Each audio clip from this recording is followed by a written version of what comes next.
So this is the end of episode 1. It's a very short one.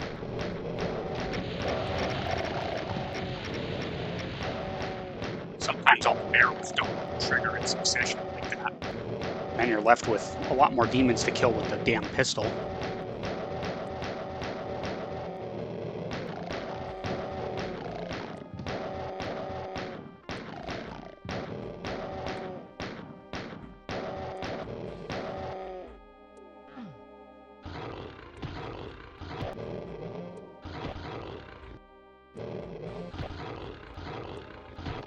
For anyone who's not aware, there are people who play Doom with some severe restrictions on gameplay, like playing the entire game with the fist. It's called a Tyson run.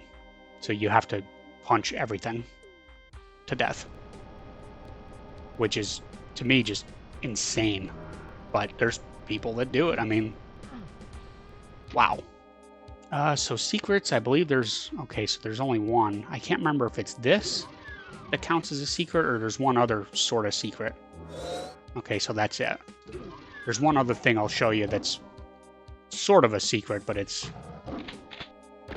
not marked as one, obviously, because I just got the only secret. This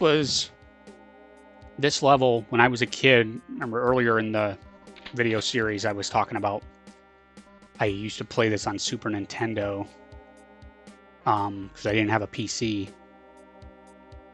This was as far as I could get. I could not beat these guys. I didn't know how to strafe, so sidestepping like this, I didn't know how to do that.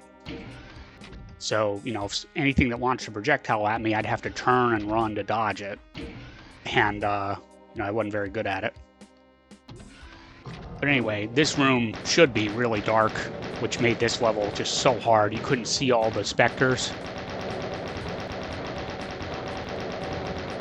So I couldn't see the specters, so I would get, like, hemmed in by them. See, and you could kill most of them from this platform without letting the Barons out. And then when you let the Barons out, you have much more freedom to run around the room.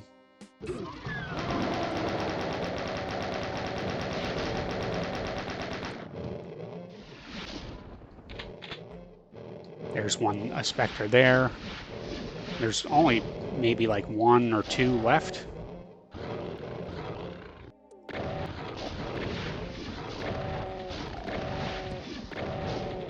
And of course, if you're progressing through the episode as normal, by this point you will have the rocket launcher and lots of rockets, and you can take these guys out fairly easily. When I was a kid, I didn't really feel comfortable using the rocket launcher. You know, I wasn't very good at the game, so I'd often end up damaging myself with it or killing myself.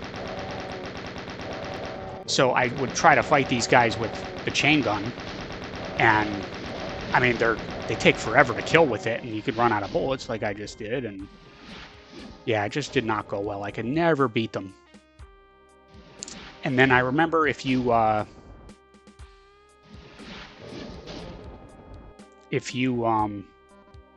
started the game from a higher difficulty level on the Super Nintendo, you were able to start episode 2 instead of episode 1, which I'm finishing here. In episode 2, I can only make it through like 3 or 4 levels.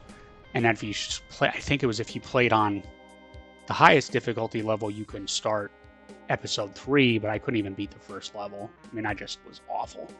But anyway, the one last secret that's not marked as a secret I was going to show you was in here. There's a switch that they added to lower this elevator back down to go back to get ammo if you need to or whatever. I don't think that was originally there in the early versions of the game, but in later versions they added it. But anyway, we are done with episode 1. All secrets, kills, you can't get all the kills on this level because in here is this trap.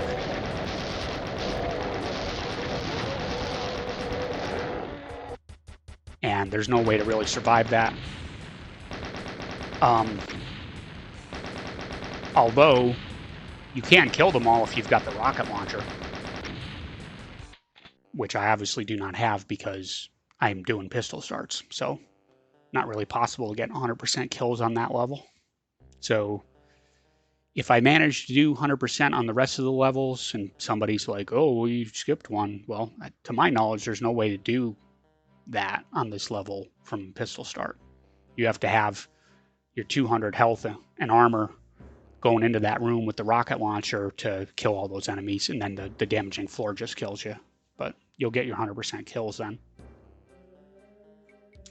So on to episode 2, The Shores of Hell.